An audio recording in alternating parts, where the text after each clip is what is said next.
हिंदुस्तान को जो बेचा है, ये अपनी छवि को बचाने के लिए, अपने राजनीतिक भविष्य को बचाने के लिए, धमकी से बचने के लिए किया है। और मैं आपको बता रहा हूं, बच नहीं सकते। नरेंद्र मोदी बच नहीं सकते हैं। उनको कोई शक्ति नहीं बचा सकती है। अब संसद में नेता प्रतिपक्ष राहुल गांधी ने प्रधानमंत्री नरेंद्र मोदी और बीजेपी को बहुत तरीके से धोया। इस कदर धोया कि पीएम मोदी संसद की कार्रवाई से गायब रहने लगे। कांग्रेस का तो यहां तक दावा था, राहुल के तीखे सवालों से बचने के लिए ही पीएम मोदी ने संसद आना छोड़ दिया। ये तो दोस्तों संसद की बात हुई, लेकिन अब सदन से बाहर जनता के बीच राहुल गांधी की स्पीच कुछ इस तरह से निकल रही है जो सीधे तौर पर पीएम मोदी की राजनीति को घायल कर रही है।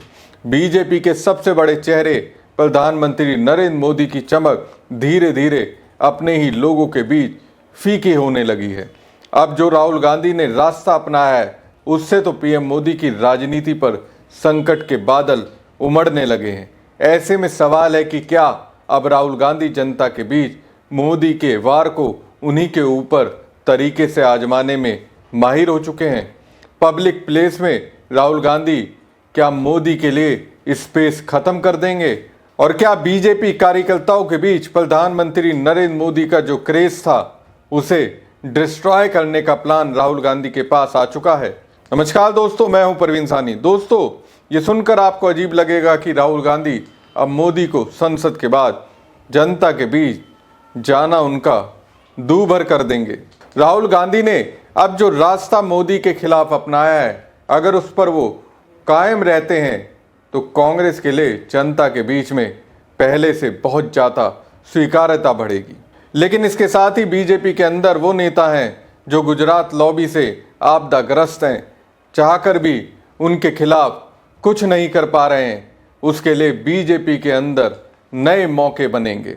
अगर राहुल गांधी ने अपने इस नए तरीके को अपनाया रखा तो यकीन मानिए बीजेपी के अंदर मोदी का दौर उसी तरह खत्म हो जाएगा जैसे मोदी के आने से बीजेपी के अंदर लाल कृष्ण आडवाणी और उनसे जुड़े नेताओं का दौर खत्म हो गया था।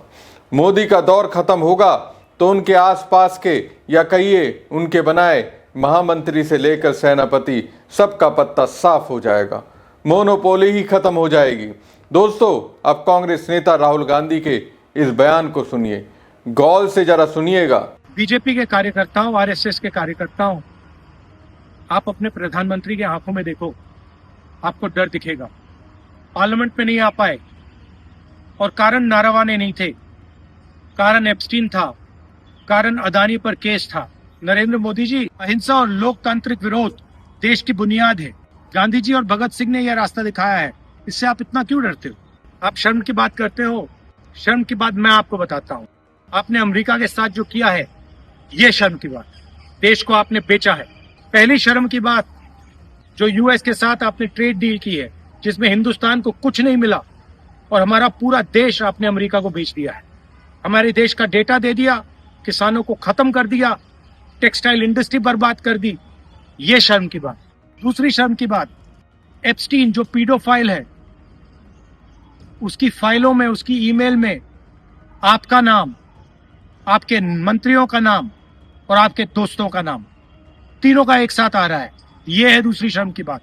और तीसरी शर्म की बात, अदानी पे जो केस चल रहा है, पूरा देश जानता है कि वो अदानी पर नहीं, बीजेपी और आपके फाइनेंशियल आर्किटेक्चर पर केस है। और पूरा देश जानता है, पूरी रात आप सो नहीं पाते हो जब आप सोचते हो कि अदानी केस का क्या होगा। मोदी जी, जो आप अपने मित्रों के लिए, अनिल अंबानी, अदानी, और अपने लिए उचित समझते हो, वो आप करो। हम देश की रक्षा करते हैं, हम किसानों की रक्षा करते हैं, हम मजदूरों की रक्षा करते हैं, स्मॉल एंड मीडियम इंडस्ट्री की रक्षा करते हैं और देश की डेटा की रक्षा करते हैं।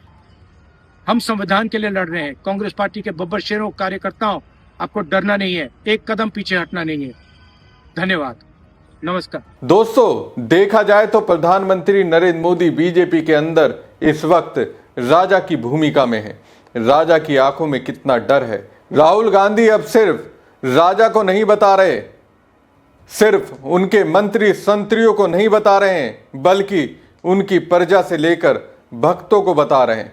राहुल गांधी के सवालों से पीएम मोदी और गृह मंत्री को कितना डर लगता है वो अब बीजेपी के कार्यकर्ताओं और समर्थकों को भी बता रहे हैं।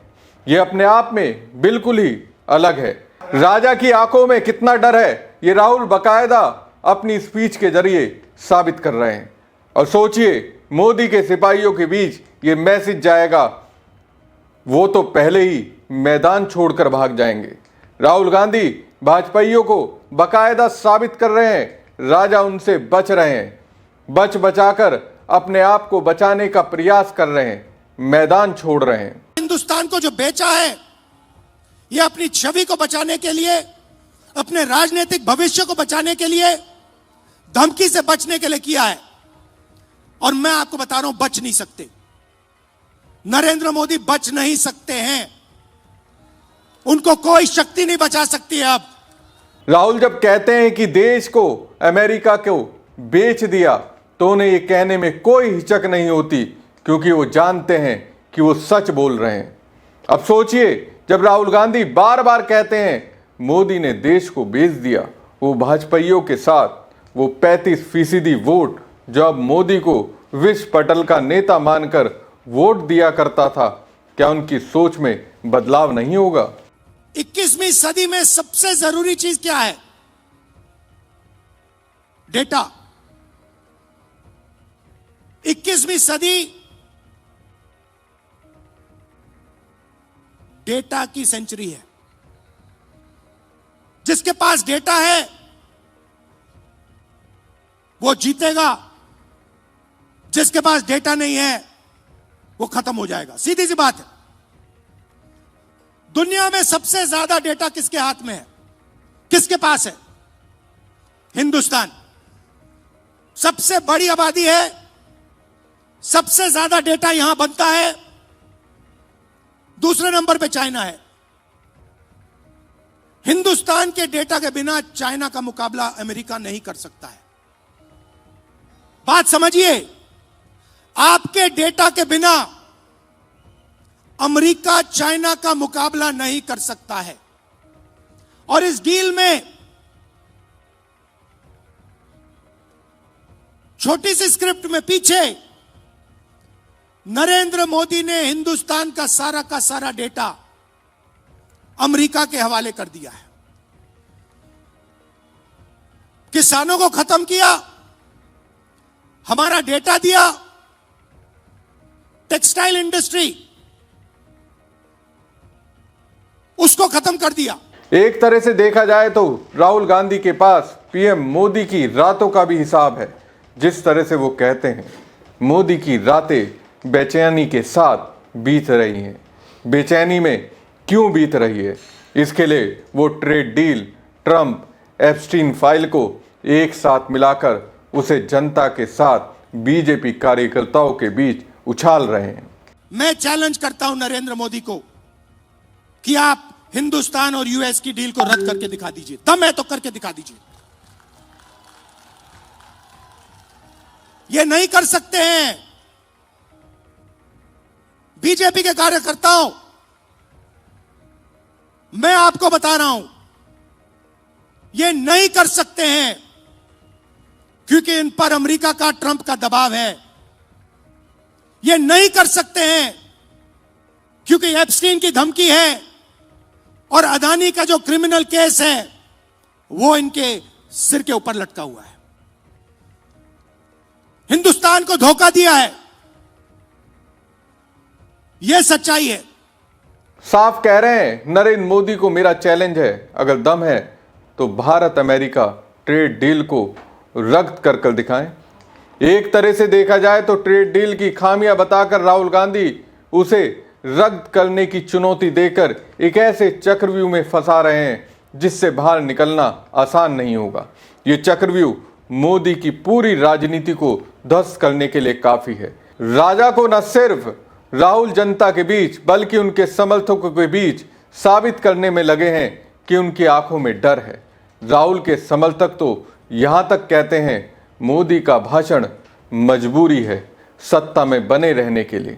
राहुल गांधी का भाषण सत्ता के लिए नहीं, उनके समर्थकों को सत्ता का सच दिखाने के लिए है। कि देखो जिन्हें तुमने वोट दिया वो कैसे काम कर रहे हैं। अब दोस्तों, ऐसी स्थिति बनेगी अगर मोदी राहुल के चक्रव्यूह को तोड़ नहीं पाएंगे तो फिर जनता के बीच जाना प्रधानमंत्री नरेंद्र मोदी का दूभर हो जाएगा। आपको क्या लगता है? कमेंट बॉक्स में कमेंट करके जरूर बताएं। साथ ही पेज को ज्यादा से ज्यादा लाइक और शेयर कीजिएगा। धन्यवाद। हिंदुस्तान को जो बेचा है ये अपनी छवि को बचाने के लिए, अपने राजनीतिक भविष्य को बचाने के लिए, धमकी से बचने के लिए किया है। और मैं आपको बता रहा हूं, बच नहीं सकते।